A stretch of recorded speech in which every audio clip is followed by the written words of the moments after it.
말씀 함께 보겠습니다. 사도행전 12장 1절에서 12절까지의 말씀입니다.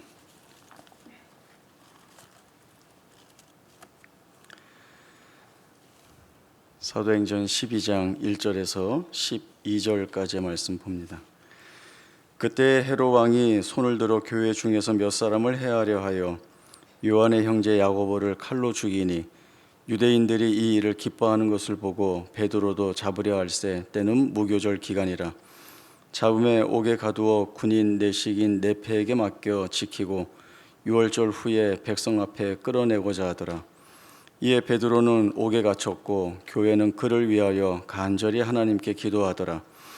헤롯이 잡아내려고 하는 그 전날 밤에 베드로가 두 군인 틈에서 두 쇠사슬에 매여 누워 자는데 파수꾼들이 문 밖에서 옥을 지키더니 호련히 주의 사자가 나타나매 옥중에 광채가 빛나며 또 베드로의 옆구리를 쳐 깨워 이르되 급히 일어나라 하니 쇠사슬이 그 손에서 벗어지더라.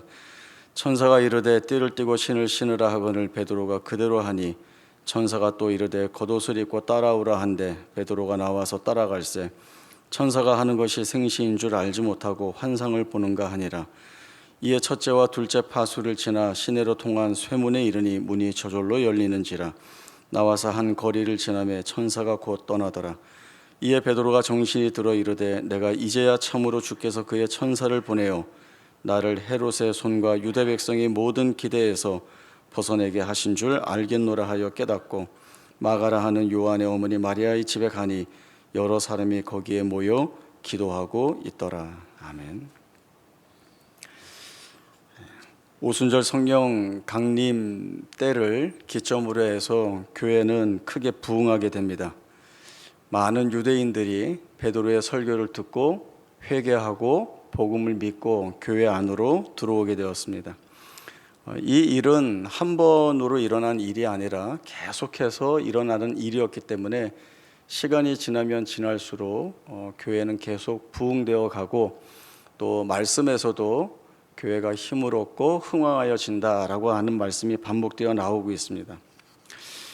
그러나 이러한 교회의 부흥을 바라보면서 시기하고 또 질투하는 세력이 있었는데 그들은 유대인들이었습니다.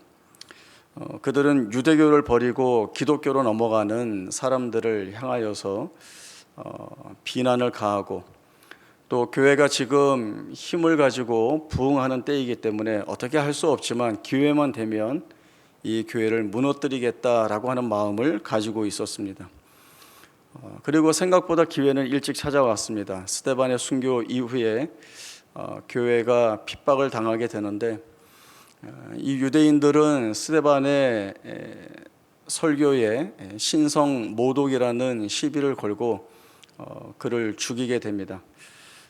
그 이후에 계속 교회가 핍박을 받게 되는데 이 교회 핍박의 중심에는 유대인들이 있었습니다. 그러나 오늘 사도행전 12장 본문의 말씀을 보면 헤롯이 손을 들어 교회 몇 사람을 해하려 한다라고 하는 말씀이 나오면서 야고보가 죽임을 당하게 됩니다.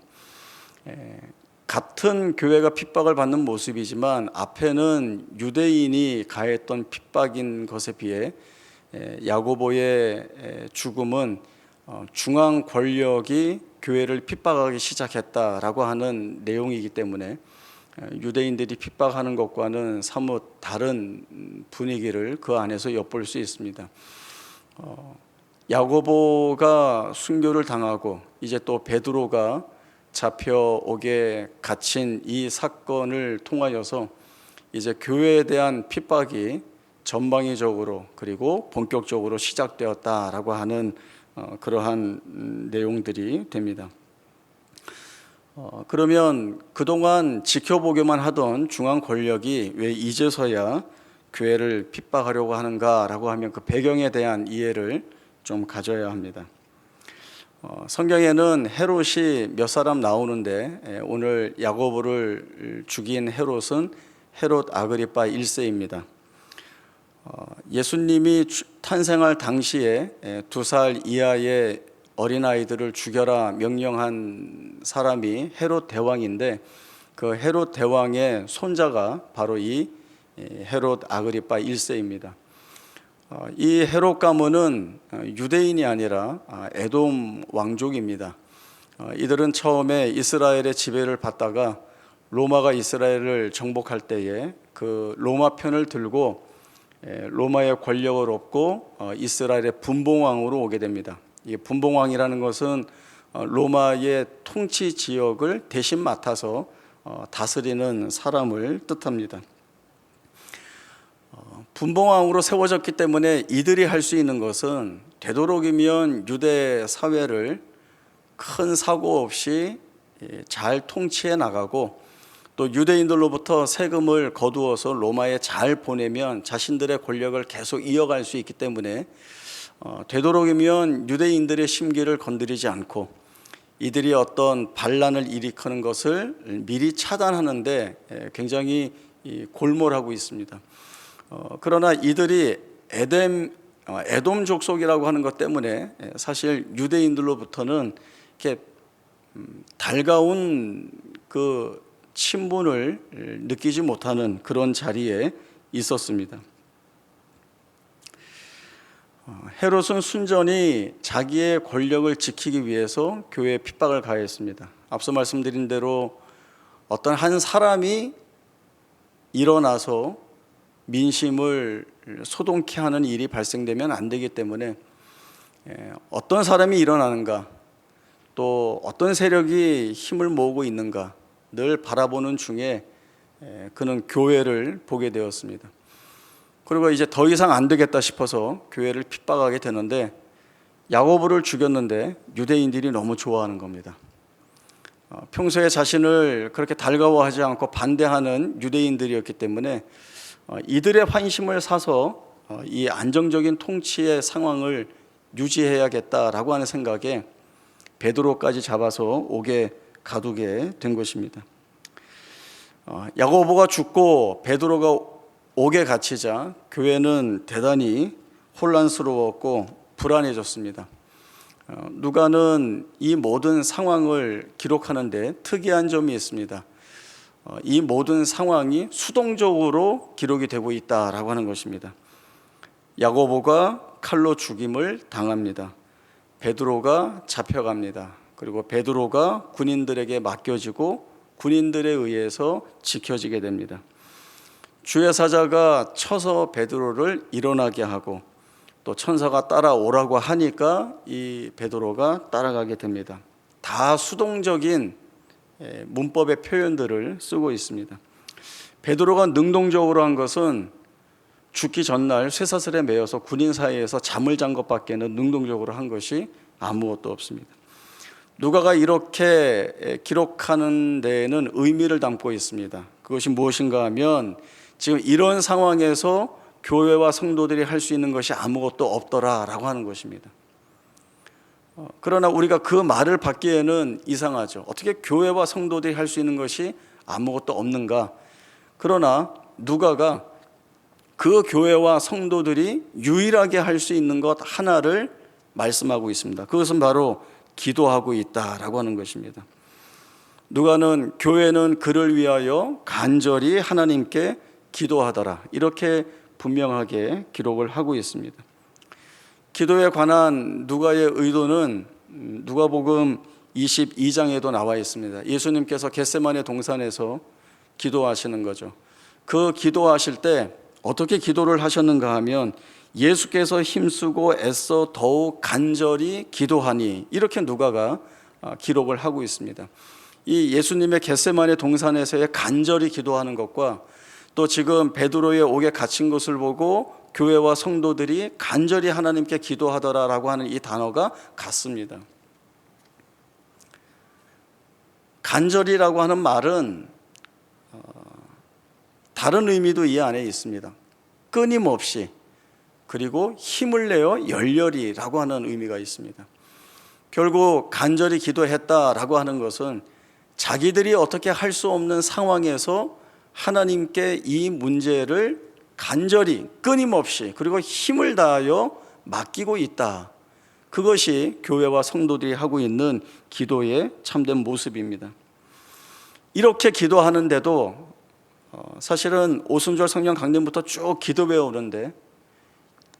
이렇게 기도하는데도 교회는 핍박을 받고 야고보는 죽고 그리고 베드로는 옥에 갇히게 됩니다. 우리도 우리가 지금 처한 상황이나 처지 그리고 장래에 대한 불안과 염려를 기도할 때가 많이 있습니다. 그럴 때 우리의 기도는 소원이기도 하고 기대이기도 합니다. 이런 기도가 잘못된 기도라든지 아니면 해서는 안 되는 그런 기도라고 말하지 않지만, 그러나 기도가 가지고 있는 것에 대한 폭넓은 이해가 우리에게는 분명 필요합니다. 기도는 우리의 소원과 기대를 하나님께 아뢰고 또 하나님께서 우리의 삶에 섭리하셔서 이루어 주시기를 구하는 것이지만, 그러나 거기에서 하나님의 일하심을 믿음으로 받아들이기 위한 자리로 삼는 것, 그것이 바로 기도의 자리라고 하는 것입니다. 사도행전 3장과 4장을 보면 베드로와 요한이 복음을 전하다가 공회에 잡혀가게 됩니다. 그 복음을 전하지 말라라는 협박을 받게 되고, 그리고 베드로와 요한은 우리가 이 복음을 전하지 않을 수 없다 이야기합니다. 이제 결국 채찍을 맞고 풀려나서 교회에 돌아와서 성도들에게 자기의 복음을 어떻게 전했는지, 그러나 의회에서 자신들을 붙잡아다가 어떤 협박을 했는지, 그리고 그 협박에 대응해서 우리가 어떤 담대한 이야기를 했는지, 그리고 그들이 결국은 우리를 때리고 놓았다라고 하는 이야기를 합니다. 이 이야기를 들은 성도들이 한 그 다음의 행동이 무엇인가 하면 기도였습니다. 그 말을 듣고 하나님께 기도했습니다. 그리고 그 기도의 내용은, 하나님, 우리가 이 위험한 상황에 처했습니다. 다시는 이런 위험한 일이 우리에게 닥치지 않도록 막아주십시오. 또는 우리를 반대하는 저들을 무찔러 주십시오라고 하는 그런 기도가 아니라 더 담대히 하나님의 말씀을 전파할 수 있게 해 주십시오라고 하는 기도를 그들이 드렸습니다. 우리는 현실의 지배를 받습니다. 그래서 간단하게 이야기하면 좋은 일이 있으면 마음이 기쁘고, 또 속상하고 나쁜 일이 있으면 마음이 슬프고, 또 암울한 장래를 생각하면 우울해질 수 있습니다. 그러나 그 우리의 현실을 우리가 살아가면서 이렇게 들여다보면 우리가 할 수 있는 것이 아무것도 없다라고 하는 생각들을 갖게 됩니다.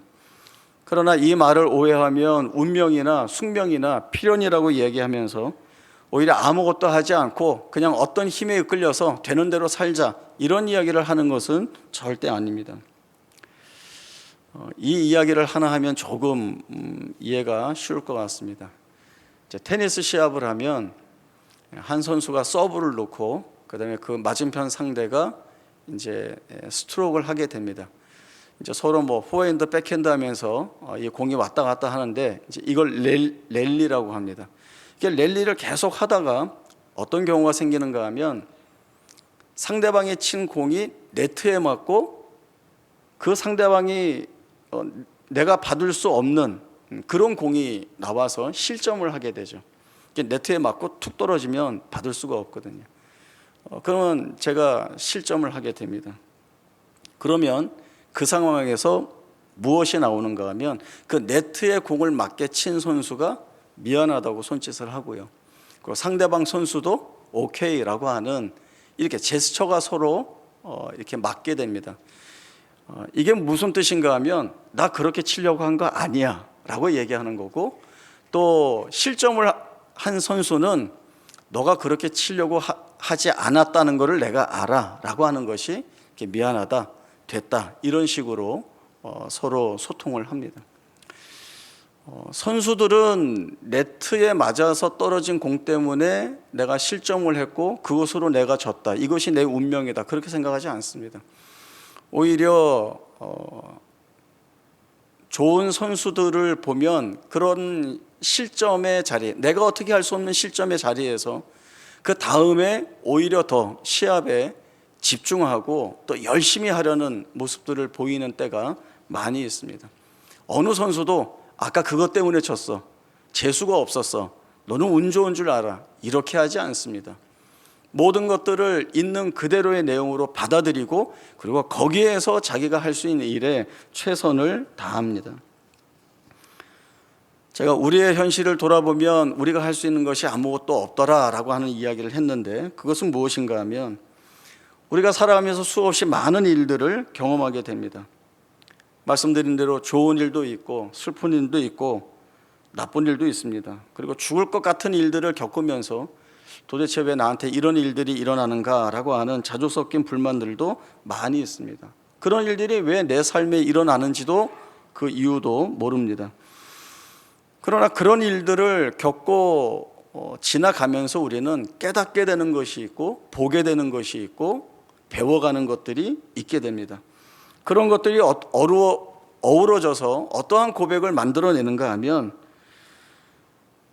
아무리 사소하고 작은 것까지도 내 손에 없더라라고 하는 마음이 들고, 그러나 거기에서 끝나는 것이 아니라 돌아보니 모든 것이 하나님의 손에 있더라라고 하는 그러한 고백을 저희가 갖게 됩니다.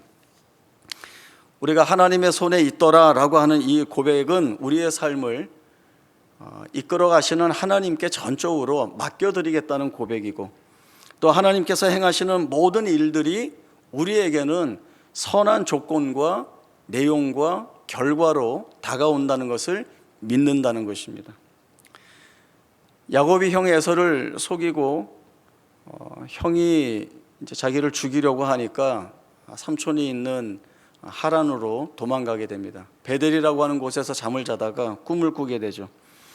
그때 나타나신 하나님께서 나는 너의 조부 아브라함, 내 아버지 이삭의 하나님이다. 내가 누워있는 땅을 내게 주겠다. 내가 너와 함께 있어 어디로 가든지 너를 지키고 너를 이 땅으로 돌아오게 할 텐데, 내가 내게서 이루고자 한 것을 다 이루기까지 너를 떠나지 않겠다라고 하는 약속의 말씀을 주십니다. 아침에 깨어나서 이 약속의 말씀에 대한 야곱의 서원은, 하나님이 나와 함께 하셔서 나를 지키시고 나에게 먹을 것을 주시고 또 아버지의 집으로 돌아오게 하시면 하나님이 나의 하나님이 되실 것이고, 내게 주신 것 중에서 10분의 1을 떼어서 하나님께 드리겠습니다 라고 하는 약속을 합니다. 이후에 야곱은 삼촌 라반 밑에서 오랜 세월 최선을 다해 성실하게 열심히 자기의 것을 이루기 위해서 애쓰며 살아갑니다.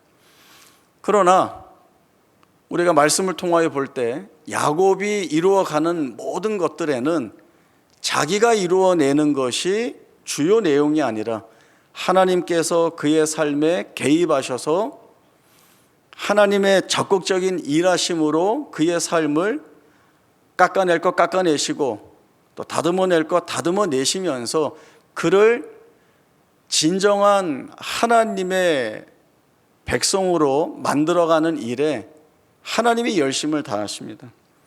그리고 야곱은 오랜 세월이 지나면서 점차 이 사실을 깨닫게 되죠. 저희 창세기 말씀 한번 찾아보겠습니다. 창세기 48장 15절과 16절입니다. 창세기 48장 15절 16절입니다.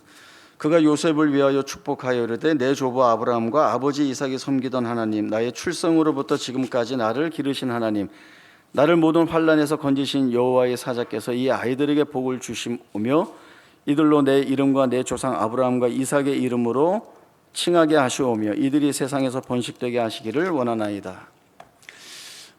요셉이 애굽에서 나온 두 아들이 있습니다. 므낫세와 에브라임인데, 야곱이 요셉의 이 두 아들을 자기의 아들로 삼습니다. 그리고 이 므낫세와 에브라임에게 축복 기도를 하게 되는데, 축복 기도에 앞서서 요셉을 축복하면서 고백한 것이 무엇인가 하면, 내 조부 아브라함과 내 아버지 이삭의 하나님이여 라고 하는 것입니다. 그 하나님이 나의 출생부터 지금까지 나를 기르신 하나님이라는 것, 그리고 이 하나님은 나를 모든 환난에서 건지신 하나님이시다 라고 하는 겁니다. 야곱이 이 사실을 알고 있습니다. 그래서 나중에 바로 앞에 가서 담대하게도 내 나이 몇이냐, 나 험악한 세월 살았다 라고 하는 자기의 고백을 용감하게 그리고 담대하게 해나갈 수 있었던 것입니다.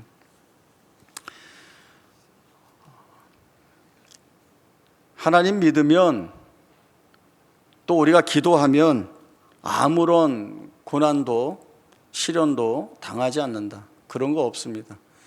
우리가 아무리 하나님을 잘 믿고 열심히 기도해도 고난이 면제되거나 시련이 돌아가지 않습니다.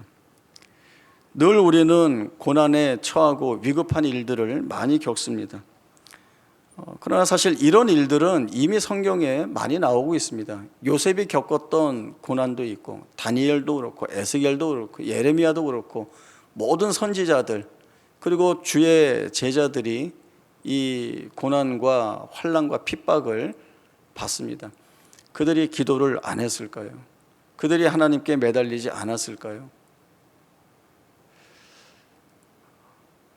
우리가 볼 때에는 이해가 잘 안 되는 부분도 있습니다. 하나님이 왜 야고보는 죽도록 내버려 두었고 왜 베드로는 옥에 갇혀 있을 때 천사를 보내어서 꺼내주시는가? 모릅니다. 하나님이 왜 그렇게 하시는지. 그러나 하나님은 그 모든 일 안에서 하나님이 목적하시는 일들을 다 만들어내시죠. 그래서 야고보가 죽었지만 그러나 사도행전 12장 뒷부분에 넘어가시면 하나님의 말씀이 더욱 흥왕하여 더하더라 라고 하는, 교회가 핍박을 받고 사도가 죽고 어려운 일을 겪으면 교회가 점점 더 위기에 빠져서 주저앉게 되거나 문을 닫거나 라고 하는 일이 있어야 되는데 정반대의 일들이 일어나고 있습니다. 말씀이 더욱 흥왕하여 더하더라 라고 하는 것입니다. 이 일들이 어디에서 일어나고 있습니까? 우리가 할 수 있는 것들이 아무것도 없지만 하나님께 기도할 때에 하나님께서 그 기도의 역사 안에서 이루어내시는 일들입니다. 그 일들이 혹 우리가 원하는 만큼의 어떤 좋은 결과라든지 아니면 우리가 좀 거부하고 외면하고 싶은 고난이나 고통이라 할지라도 하나님은 거기에서 하나님이 행하시고자 하시는 일들을 다 이루어내실 능력과 권세가 있으신 하나님이시고, 우리가 생각할 때 고난이 무슨 일을 하겠는가 싶지만 고난이 일을 하게 하고 그 고난에 풍성한 은혜를 담으실 수 있는 것이 바로 하나님이십니다. 하나님이 이렇게 일하신다는 것들을 이 초대교회 성도들이 붙들고 있었고 그것만 바라보고 기도하는 것이 그들이 지니고 있었던 유일한 문제 해결의 내용이었습니다. 나한테 좋은 일이 생기면 하나님이 은혜 주신 것이고 복 주신 것이고, 내게 안 좋은 일이 생기면 하나님이 나에게 벌 주시고 심판하시는 것이다. 이런 생각에서 이제쯤이면 저희는 벗어나야 할 것입니다. 고통에도 실패에도 하다못해 죽음에도 하나님이 은혜를 담으시고 그 은혜를 담으신 것으로 일하셔서 우리의 생애를 복되게 하신다. 그것이 아브라함과 이삭과 야곱의 하나님이시며 오늘 내가 붙들고 있는 나의 하나님이시다라고 하는 고백이 우리 가운데 있어야 하는 것입니다. 그러면 이제 우리는 이렇게 할 수 있습니다. 우리에게 기쁘고 좋은 일이 생겼습니다. 하나님이 은혜 주신 줄 알고 감사하면 됩니다. 때로 우리가 생각지 못하게 힘들고 어려운 일들을 겪게 됩니다.